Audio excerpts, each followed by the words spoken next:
नमस्कार दोस्तों, स्वागत है आपका आलोक स्टेनो क्लासेज में। आज मैं आपको रामधारी गुप्ता खंड 1 की प्रतिलेखन संख्या 90 की डिक्टेशन बोलने जा रहा हूं, जिसकी स्पीड 80 शब्द प्रति मिनट होगी। आप लोग डिक्टेशन निकलेंगे तो तैयार हो जाइए। डिक्टेशन अब से 5 सेकंड बाद बोलना प्रारंभ करूंगा।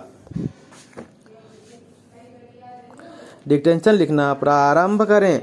अध्यक्ष महोदय, वह हिम्मत करे जिससे देश में जमीन जोतने वाले को मिले, और जो मेहनत नहीं करते हैं उनसे जमीन लेकर उसका बंटवारा कर दिया जाए।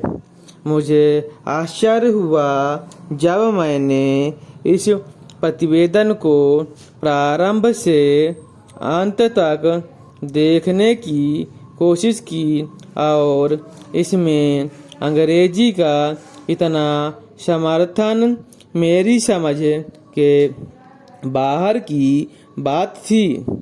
अंग्रेजी के समर्थन के साथ रोमन लिपि तक का समर्थन किया गया है।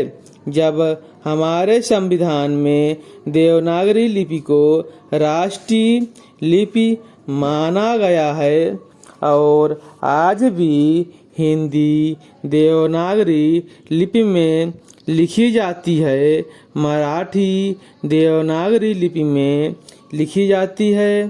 अन्य भाषाएं अपनी अपनी लिपि में लिखी जाती हैं।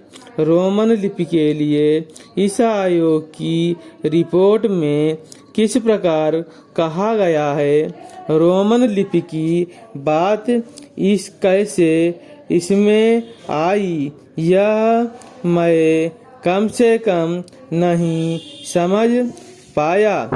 पर एक बात देखने योग्य है कि अंग्रेजी का इतना समर्थन होने के बाद भी और कई विदेशी विशेषज्ञ इस आयोग के सदस्य होने पर भी अंत में उन्होंने भी माना कि अंत्योगत शिक्षा का माध्यम प्रादेशिक भाषाएं होंगी।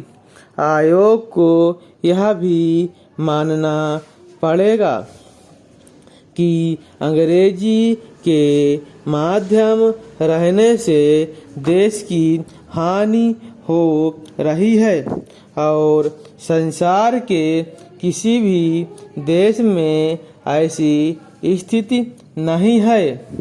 आयोग स्वयं इस बात को स्वीकार करता है कि इस प्रकार देसी भाषा के माध्यम से हमारे देश की कितनी हानि हो रही है।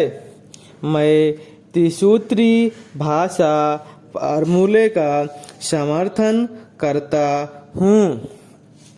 हिंदी साहित्य सम्मेलन, जो हिंदी की सर्वमान्य संस्था है, जिसका इस समय मैं अध्यक्ष हूँ, उस सम्मेलन के भी त्रिभाषा फार्मूले को स्वीकार किया है। यद्यपि हम यह उचित समझते थे कि द्विभाषा फार्मूला रहता एक मातृभाषा और दूसरी राष्ट्रभाषा, लेकिन हमें इस बात की भय था कि यदि द्विभाषा फार्मूला रहेगा तो मातृभाषा और अंग्रेजी रहेगी। इसलिए हमने विश्व होकर प्रेम से नहीं, उत्साह से नहीं, बल्कि लाचार होकर त्रिभाषा फार्मूला स्वीकार किया कि मातृभाषा रहे, हिंदी रहे, और तीसरी भाषा अंग्रेजी या कोई भी दूसरी भाषा रह सकती है। कहा जा सकता है कि हमारे यहाँ अभी स्नातकोत्तर पढ़ाई के लिए पर्याप्त साहित्य नहीं है। बड़ी गलत बात है। यह अभी सरकार के द्वारा ही कुछ महीने पहले यहाँ पर एक प्रदर्शनी हुई थी।